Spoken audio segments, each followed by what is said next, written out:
In today's video, I'll be showing you guys everything you need to know about unlocking Race V4 quickly in Blox Fruits.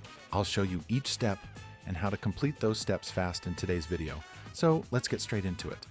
At this point, I'm guessing you would already have defeated the Ripendra's true form boss and completed the Sealed King quest. But if not, you'll have to do those 2 steps before watching this video.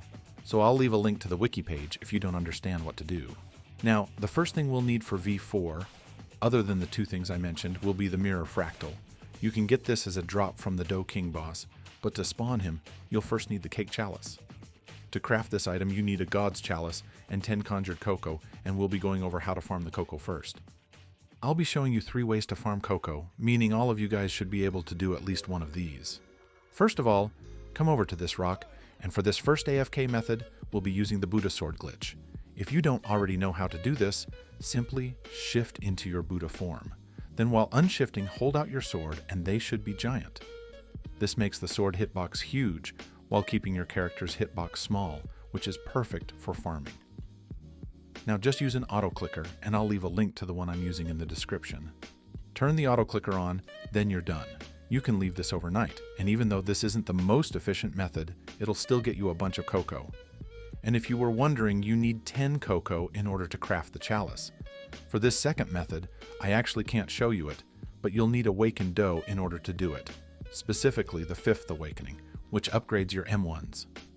Simply use the auto clicker and hover your mouse over the enemy, and it'll work the same way as the Buddha method. Now, for the final and most efficient method, we'll be using Awakened Quake along with Tiny Task, which I'll also leave a link to down in the description. Make sure you stand on the top of this rock, and also make sure you're holding out your Quake. With Tiny Task, press Record, then press V once to use the Sea-Quake move. This will damage almost all of the enemies on the island. For the next 30 or so seconds, just until the cooldown is done, do not press anything or move your mouse at all. Then, once the cooldown is done, press V again, then you can go back to Tiny Task and end the recording. Then you're pretty much ready. Wait until the cooldown is done for the last time.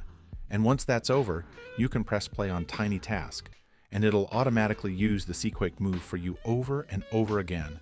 And eventually, all of the enemies will die at once, giving you a ton of XP, money, and possible cocoa. One thing I forgot to mention earlier in Tiny Task, go to Preferences and make sure to turn on Continuous Playback. This makes it so Tiny Task will keep on running without having to press the play button over and over again. I'll speed this up until I get all the death notifications, just so you guys can see this actually works. And there we go. After around a minute or 2, I managed to kill most of the enemies on the island just using one move. Anyways, now that we're done with the cocoa, let's move on to how to get the God's Chalice, the second step to crafting the Sweet Chalice. There are 3 main ways to finding the God's Chalice. First will be to come to the Sea Castle and talk to this NPC here. Every 8 minutes, he'll give you the location of an elite pirate. Head to whatever location it tells you to go to. Like, for me, it told me to head to Hydra Island. There are 3 different elite pirates, and they can spawn on 4 possible islands with different spawn locations. These guys are pretty easy to fight, and killing them has a small chance to drop a God's Chalice. Also, it's highly recommended to use your observation hotkey while searching for one of these elite pirates, as it shows you exactly where they are when you're near them.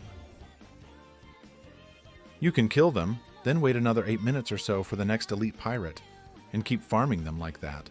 Or you could server hop and look for servers where the elite pirate is still alive. Anyways, let's move on to the second way to farm the chalice. Every 4 hours in a server, a chalice will spawn in a random chest on the map, meaning you could wait 4 hours in a private server. Then search every chest for a chalice, which could actually work if you know the chest spawn locations, but it's unlikely you'll find a chalice doing that. Instead, you could use this AFK method, which allows you to farm these chests overnight and have a chance to find a chalice. To do this, head over here on the Sea Castle, and you'll also need Tiny Task for this. Come to this corner, which is where a chest normally spawns, then record with Tiny Task and start jumping. After a few seconds, you can stop recording, then press play, and you should be automatically jumping. This makes it so whenever the chest spawns, you'll get it right away.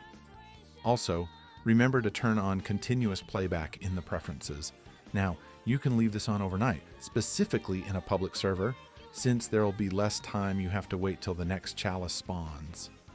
Anyways, before we get into the third method to finding a chalice, real quick I just wanted to say I'm hosting a giveaway for a free Darkblade Game Pass in my Discord. If you want to enter, simply join my Discord and reach level 10 in it by talking to other people in the many channels. Once you reach level 10, you'll unlock the VIP giveaway channel where you can enter in on the Darkblade Game Pass. This giveaway will end sometime in the following weeks, so make sure you join fast before it ends. Anyways, for the final way to get a chalice, come to the haunted castle, and in the graveyard you can speak to this gravestone here every night and pray to it for a chance to get a chalice. Just know there's a very low chance of getting one. But if you're farming the elite pirates, you can come here once a night while the pirates are on cooldown. Once you have the cocoa and chalice, come here on the Chocolate Island and speak to this guy and craft the sweet chalice using 10 cocoa and 1 god's chalice. Then, come over to the middle of the Cake Island and talk to this guy here. You'll now have to kill 500 enemies around the Sea of Treats to spawn the Dough King. It's best if you do all this with a hacker in the server like I have, as they'll kill most of the enemies for you, and at the end, just talk to Drip Mama again while holding out the sweet chalice to spawn the Dough King. The Dough King is a very tough boss, and it's recommended to have at least 3 to 4 players fighting him. If you take too long, specifically after 7 minutes, the Dough King will despawn, and just so you know, I'm not fighting him in this gameplay, I'm fighting the Cake Prince, but it should give you a good idea of how the fight will go. Anyways, once you defeat the Dough King, you'll get a Mirror Fractal, which is the third step to getting V4, other than obviously having race V3, defeating Ripindra, and doing the Sealed King quest, which, like I said before, are pretty easy things to do, so I didn't include them in this video. Now, let's move on to the next step after getting the Mirror Fractal, which is finding the blue gear. To find the blue gear, you'll first need a Mirror Fractal, then you'll need to find a Mirage Island. To find one of these, we'll be starting at Tiki Outpost, and from here just head out into the water and go to danger level 4 to 5, which is where we'll start looking for the blue gear. Now, finding the Mirage Island can take anywhere from 15 minutes to over an hour, meaning it's very luck-based, and I wasn't able to find the Mirage Island in this gameplay. Whenever you do find the Mirage Island, you'll have to head to the highest mountain on the island, and from there, you'll also need it to be night, then look straight into the moon, and after around 10 seconds it'll say, your Mirror Fractal has resonated with the moon. Then the next step will be to look for the blue gear, which has spawned somewhere on the island. Here's a map which shows all of the blue gear locations, along with the highest mountain, and you'll know you found the blue gear whenever you see something glowing in the distance. Whenever you find the gear, it'll say, you hear a distant chiming from the Temple of Time. If you'd like a more detailed guide on all of the gear locations, watch this video here, which I'll leave a link to down in the description. And one more thing, it's easiest to find the Mirage Island when you have more people split up looking for it. Anyways, let's go on to the final step for V4. We'll first have to make our way up the Great Tree. If you don't know where this is, just turn your graphics to the max, and you should see it in the distance no matter how far you are. To climb the tree itself, it's best to use something like Buddha or Dough, which both are good at climbing, or you could use Love to fly up there. This is the final part of obtaining V4, meaning we'll now have to do the V4 trials. To do these trials, there are a few requirements. First, you need 3 other players, all with different races that are V3 or higher. Then, you'll also need it to be a full moon. Here's a moon chart showing you the different stages of the moon. A full moon will appear an hour after first creating a server. Let's say you found 3 other players, all with different races and V3 or above, and it's a full moon in your server. Everyone on your team is going to have to head to the top of the Great Tree, where you'll find a teleporter which will take you to the Temple of Time. Once you're in here, follow the way I go, and in this hallway jump up and you'll find this lever. Use the level and a door will open to the trial room. There are 6 different rooms for the 6 different races. All members of your team will have to go to their specific room for their race. So let me explain each room. This first room on the left side will be for Cyborg. The room directly to the left of Cyborg will be for the Fishman race. The first room to the right will be for the Ghoul race. The room left of the Ghoul room is for Angels. Then for these 2 rooms in the top left corner, the room on the left is for minks, and the room on the right is for humans. Now that you know what each room is for, you can start the trials. This part will have to be timed correctly, so you can either talk to each other in a voice call or type 321 in the chat. To do this, head to your room for your race, then stand at the door. At the same time, everybody will have to press T or activate your Race V3 ability, which is the little circle thing that goes around your body. If done right, everybody should teleport into their respective trial. These trials are very easy. Some of them make you fight enemies, others make you fight a boss, and some just make you dodge missiles. But in the end, you'll all be teleported into this main room, where you're supposed to have a free-for-all, and whoever's left standing can move on. Of course, if you all are doing this together, 3 people can reset, while 1 person moves on, and you can keep repeating this with everybody.